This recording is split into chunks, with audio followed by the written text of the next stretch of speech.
ఈ మధ్యకాలంలో అందరూ కూడా గట్ హెల్త్ గురించి ఎక్కువ డిస్కస్ చేస్తూ ఉన్నారు కదా. యోగర్ట్స్ కానీ, లాక్టోస్ ఫ్రీ పెరుగులు కానీ, లేకపోతే లాక్టోస్ ఫ్రీ మిల్క్ కానీ, డైరీ అవాయిడ్ చేయడం కానీ, తర్వాత ప్రోబయోటిక్స్ కానీ, ఇవన్నీ కూడా ఎందుకు అంటే మన గట్ హెల్త్ అంత ఇంపార్టెంట్ అనమాట. న్యూ రీసెర్చ్ ఏం సజెస్ట్ చేస్తుంది అంటే మామూలుగా మన బ్రెయిన్ అండ్ గట్ కాన్స్టెంట్ కమ్యూనికేషన్లో ఉంటాయన్నమాట. మన బ్రెయిన్ గట్ యాక్సెస్ ద్వారా. అందుకని 90% ఆఫ్ సెరటోనిన్ ఏదైతే గుడ్ హార్మోన్ అంటే ఫీల్ గుడ్ హార్మోన్ ఉంటుందో, ఈ ఫీల్ గుడ్ హార్మోన్ అంతా కూడా మన గట్లోనే ప్రొడ్యూస్ చేస్తుంది, బ్రెయిన్లో కాదు. అందుకని మన గట్ హెల్త్ అంత ఇంపార్టెంట్. సో ఎన్నో ట్రిలియన్స్ ఆఫ్ హెల్ప్ఫుల్ బ్యాక్టీరియా గట్లో నివసిస్తూ ఉంటాయి, అది అందరికీ తెలిసిందే కదా. సో అందుకని మన గట్ హెల్త్ బాగుండాలి అంటే హెల్తీ బ్యాక్టీరియా కూడా మనము త్రూ ఫర్మెంటెడ్ ఫుడ్స్ లాగా కానీ, ప్రోబయోటిక్స్ ప్రీబయోటిక్స్ లాగా మనం ఎక్కువ తీసుకుంటూ ఉంటే గట్ హెల్త్ బాగుంటుంది, మనం హ్యాపీగా ఉంటాము. మూడ్ ఫ్లక్చుయేషన్స్ ఎక్కువగా చూస్తూ ఉంటారు చాలామంది కూడా, అవి లేకుండా ఉంటాయి. డిప్రెషన్, యాంగ్జైటీ ఇవన్నీ కూడా గట్ హెల్త్కి సంబంధించినవే. సో అందుకనే గట్ హెల్త్ మీద ఎక్కువగా రీసెర్చ్ అనేది నడుస్తూ ఉందన్నమాట. ఎక్కువగా డిస్కషన్ కానీ, టాపిక్స్ కానీ, ఫుడ్ రిలేటెడ్ కూడా మనమంతా డిస్కస్ చేస్తూ ఉన్నామన్నమాట. సో అందుకని మీ గట్ హెల్త్ బాగా ఉంచుకోండి, అప్పుడే మనకి నీరసం రాకుండా ఉండడము, తర్వాత యాంగ్జైటీ, డిప్రెషన్ రాకుండా ఉండడం కూడా ఉంటాయి.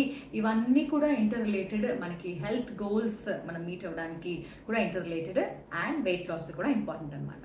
సో అలాగే మనం ఏం చేయాలి గట్ హెల్త్ బాగుండాలి అంటే మాత్రం ఫస్ట్ థింగ్ ఫర్మెంటెడ్ ఫుడ్స్.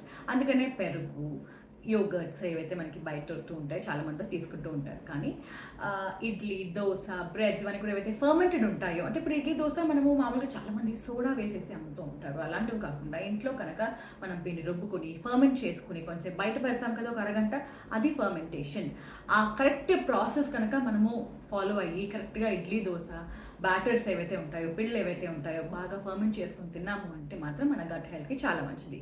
అలా అని చెప్పేసి బాగా పుల్లటివి తీసుకుంటున్నాము అని కాదు, బాగా పుల్లటివి తీసుకున్నా కూడా మనకు కొంచెం అసిడిటీ ప్రాబ్లం కూడా కొంతమందికి రావచ్చు. అందుకనే ఆ టైమింగ్ కరెక్ట్గా ఎంత ఫాలో అవ్వాలి, పిండి రుబ్బిన తర్వాత బయట ఎంతసేపు పెట్టాలి, ఉప్పు ఎప్పుడు వేయాలి, ఇవన్నీ కూడా మనం చూసుకుని తీసుకున్నాము అంటే ప్రోబయోటిక్స్ అందడానికి చాలా మంచిది. అలాగే ఇప్పుడు మనము మార్కెట్లో కూడా చాలా మటుకు ప్రోబయోటిక్స్ మనం చూస్తూ ఉన్నాము, కొన్ని డ్రింక్స్ అవన్నీ వస్తూ ఉన్నాయి. ఇవి తీసుకోవాలన్నా కూడా దాంట్లో షుగర్ కంటెంట్ చూసి తీసుకున్నాము అంటేనే మనకి చాలా మంచిది. అలాగే ప్రీబయోటిక్స్ కూడా ఇంపార్టెంట్. ఫీడ్ యువర్ గట్ అంటాము, అంటే ఫైబర్ కంటెంట్ మనం చాలా బాగా తీసుకుంటేనే మన గట్ బ్యాక్టీరియాకి చాలా మంచిది. అంటే అరటిపండు కానీ, ఓట్స్ లాంటివి, వెల్లుల్లిపాయ మంచిది, ఉల్లిపాయలు మంచివి, ఇవన్నీ కూడా ఫైబర్ రిచ్ ఫుడ్స్ కూడా మనకి చాలా మంచిది గట్ బ్యాక్టీరియా బాగుండడానికి. హైడ్రేషన్ లెవెల్స్ కూడా చాలా ఇంపార్టెంట్. వాటర్ అంటే ఎప్పుడైతే మనం ఫైబర్ అనుకుంటామో మనకి డైజెషన్కి కూడా, లేకపోతే మనకి బాడీ క్లెన్స్ అవ్వడానికి కూడా వాటర్ అనేది చాలా మంచిది. అందుకనే నీళ్లు బాగా తీసుకోవాలి. అది మంచినీళ్ళ రూపంలో అయినా సరే, డీటాక్స్ వాటర్లో అయినా సరే, గ్రీన్ టీస్ అయినా సరే, కొబ్బరి నీళ్ళు అయినా సరే, సూప్స్ ద్వారా అయినా సరే. జ్యూసెస్ అంటే ఓకే, మనం జ్యూసెస్ తీసుకున్నా కూడా కరెక్ట్ కాంబినేషన్ తీసుకుంటూ, ఎక్కువ అది షుగరీ జ్యూసెస్ లాగా కాకుండా ఉంటే మాత్రం మన హెల్త్కి చాలా మంచిది.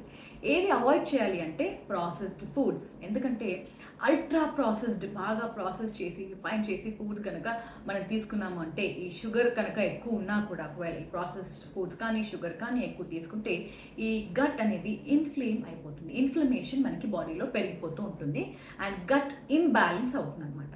సో అందుకనే ఈ గట్ బ్యాక్టీరియా ఇంబ్యాలెన్స్ అవ్వకుండా, మనకి ఇన్ఫ్లమేషన్ రాకుండా ఉండాలి అంటే ప్రాసెస్డ్ ఫుడ్స్ కాకుండా చాలా మటుకు న్యాచురల్ ఫుడ్స్కి డిపెండ్ చేసుకుంటూ, షుగర్ని తగ్గించుకుంటూ మన డైట్లో కనుక మనం తీసుకున్నాము అంటే మన గట్ హెల్త్కి చాలా మంచిది. అలాగే నేను చెప్పినట్టు మూడ్ స్వింగ్స్ అవాయిడ్ చేసుకుంటూ యాంగ్జైటీ, డిప్రెషన్ కూడా మనము తప్పించుకోగలం.